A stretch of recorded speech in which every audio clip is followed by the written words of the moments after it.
transpositions to get your arbitrary permutation. Right? That's just an arbitrary permutation. So k is a number of transpositions. Right? Okay. All right. Now, what's this? Now, theorem 45. What does it say? It says an even permutation has an even number of transpositions. Well, we can prove that now from this equaling this. Okay. Now, so we've got an even permutation. So x, this permutation here is even. So it has an even number of reverse pairs.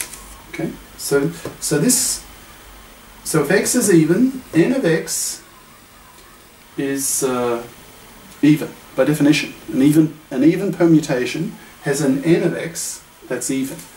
So this is an even number, right? Because it's an even permutation. That's an even number. But n of x is just k, right?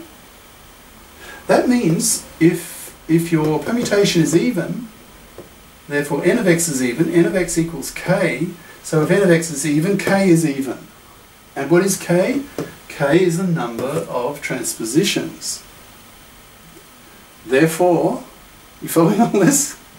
Therefore, the number of transpositions is even. Follow all that? Alright. Okay, now the other half.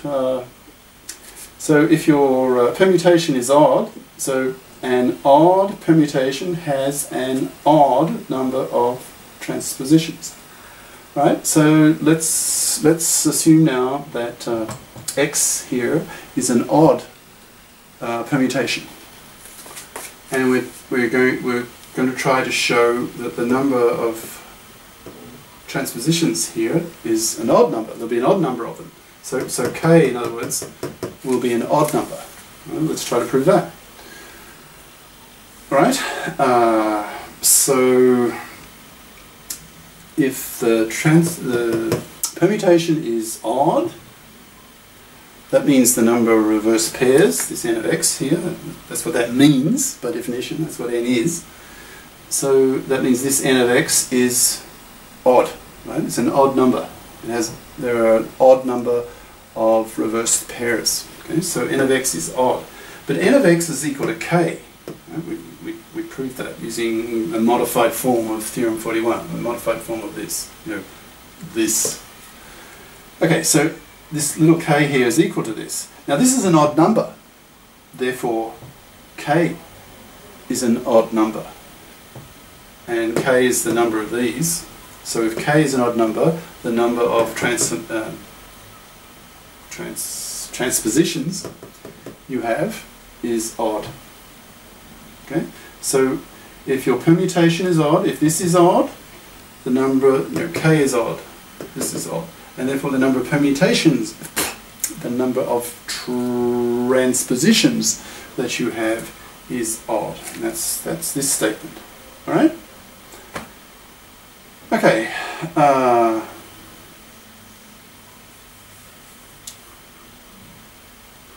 So I think that's what I'm saying down here, isn't it? What is, so, yeah, I'm just sort of summarizing what I've just been saying at length. Okay? So if x, the permutation is even, then n of x is even, therefore k is even, and that means an even number of transpositions. They're in compact form. Okay? And similarly, if x, in other words, your permutation, random permutation of your symmetric group with n objects.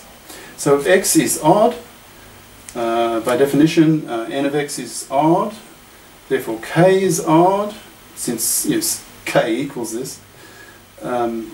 So k is odd, and therefore you have an odd number of transpositions. So there it is in words, in a sense, proving this form, this theorem.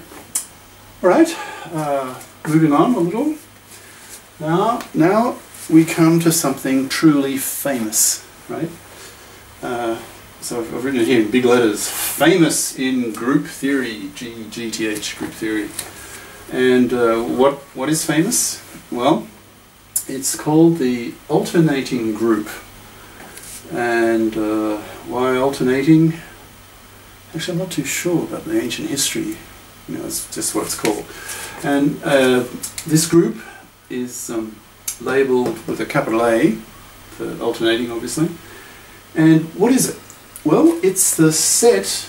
Actually, later we'll prove that it's a group, but we'll start with it as a set. It's the set of all the even permutations. Even permutations of your symmetric group. Okay. Now, can you remember every permutation in the symmetric group is either even or odd? Right? There's only two kinds. And so if you take all the even ones, put them in a set, that set is labelled A of n. So this n comes from the number of objects in your symmetric group. So so A of n as a set is a subset of your symmetric group. So A of n is a subset of S of n. Right? This is a subset of that. Now let's try to prove that it's a group. Okay.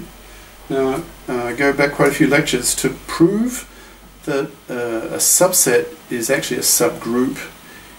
You have to prove the group properties of that subset. Now, you don't have to do all of them. You only do 3 of them. The fourth one, proving associativity, you know, this is revision, did this earlier. You don't have to prove associativity because that is inherited from the parent set, or in this case, parent group. Right? So you only have to do 3 things when proving that a subset is a subgroup, that subset is actually a group.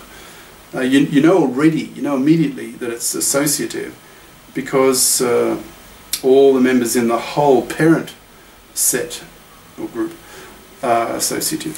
So we need to prove then the other 3, namely closure, that there's a unit, and all the inverses. So all right, so let's do that. Let's now try to prove that this subset, the set of all the even permutations, is in fact a group. Okay, so I have to prove those 3 things. All right, so let's try. We'll start with closure. Now, what does that mean? Closure. A bit of revision. You take any 2 members of your group. You perform a binary operation on them. So if your 2 members are, say, like x and y, belong to this subset, okay, that you're trying to prove is a subgroup. So x and y just even, right, because they belong to this subset.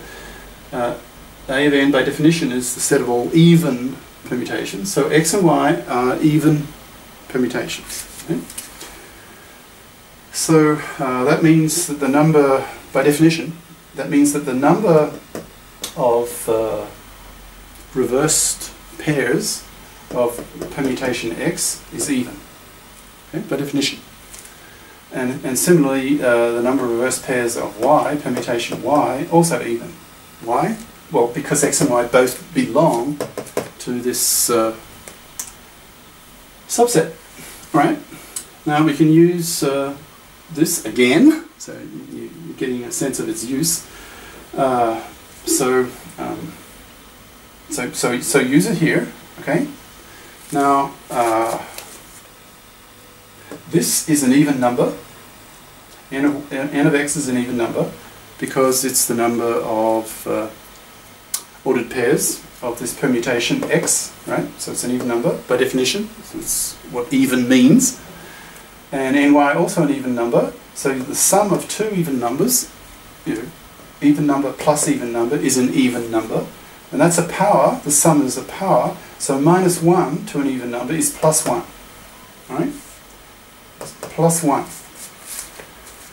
And that means, so this is equal to that, which is plus 1. And therefore, this whole thing here is equal to plus 1. And that, in turn, means that this n of yx has to be even, right? Minus 1 to an even power is +1. If this were odd, -1 to an odd number would give you -1, which is not the case. Therefore, this n of yx must be even, right?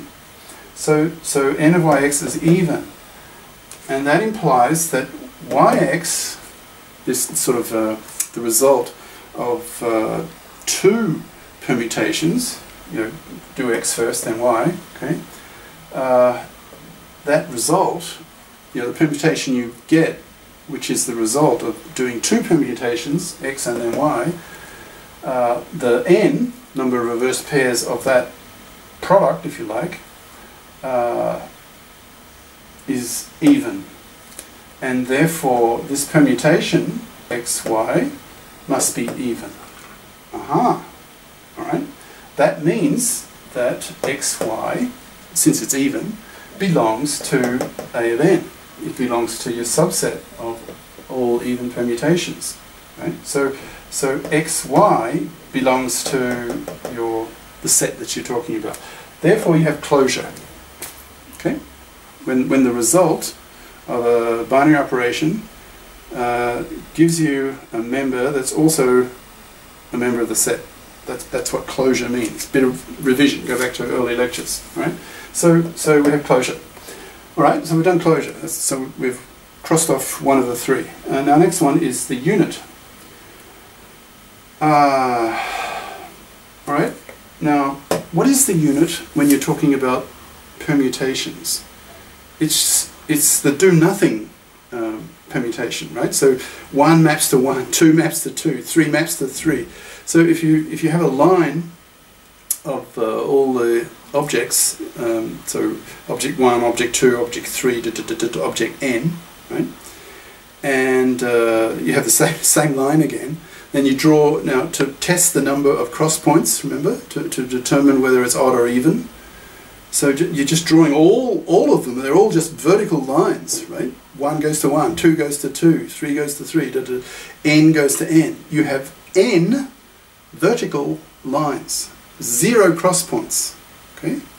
So for the unit element, the number of cross points is 0. Now 0 is an even number. Okay. Therefore, the permutation of do nothing, just map everything to itself, that permutation has an even number of cross points.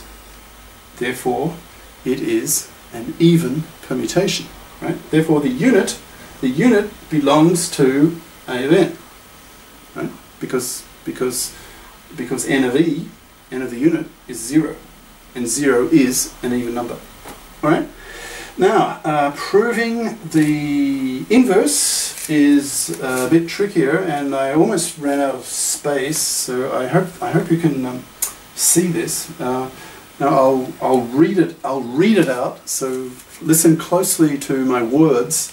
If the pictures, the images, the writing is too small, I sort of ran out of space. But I didn't want to make a whole new board and a whole new session just for a few lines. Right? So practical reasoning here. Okay. Now we're trying to prove that for any x, any permutation that belongs to A, this subset of S of n, and this is the set of all the